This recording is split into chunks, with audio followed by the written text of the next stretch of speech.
ఈ ధనమోసంలో విశ్వాసులే కానీ సేవకులే కానీ ఎవరు పడకూడదు. నేను ఇక్కడ నిలబడి చెప్తున్నా, ఏ రోజు కూడా ఇన్ని సంవత్సరాలు నేను ప్రీచింగ్లోకి వచ్చాను, నేను ఏ రోజు అసలు మనీ మైండ్ అనేది నా మైండ్లో లేదు. అసలు ఎవరన్నా పొరపాటున ప్రేయర్ అయిపోయిన తర్వాత లేదా కానుక ఇవ్వటం కోసమే ప్రార్థన చేయమని అడుగుతారే, అప్పుడు ఉంటుంది నా బాధ,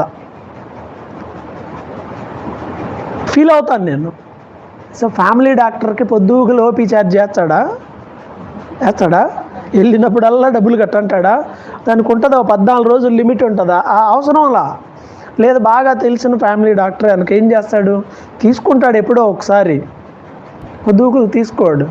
అందువల్ల అవకాశం ఉంటే మాకండి మానేయండి, నేనే చెప్తున్నా, ఇబ్బంది పెట్టద్దు. మీకు వర్ధిల్లిన కొలది దేవుని మందిరానికి వచ్చినప్పుడు ఇవ్వండి, నో ప్రాబ్లం. అరే ఇవ్వలేదే, ఒట్టి చేతులతో పంపించకూడదే, సరే ఓకే, దాన్ని కూడా నేను కాదన్ను. కానీ ఆ మైండ్తో మనం ఉండకూడదు. నేను ఆ మైండ్తో ఉంటే అసలు మనం ఎట్ట తయారైపోతాం అంటే అట్ట తయారైపోతాం. విశ్వాసుల కన్నా సేవకులకి ఎక్కువ ప్రమాదకరమైనటువంటి స్టెప్ అనుకో ఇది. విశ్వాసులు కూడా, ఎవరైనా విశ్వాసులైనా పాస్టర్లైనా ఏమవుతారు, ఈ ధనాపేక్ష వచ్చినప్పుడు ఏమైపోతారు?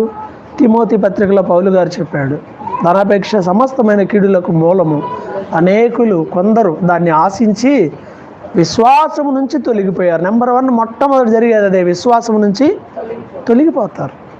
విశ్వాసం నుండి తొలగిపోతే ఆ తొలగిపోయిన విశ్వాసులను ఏమనాలి?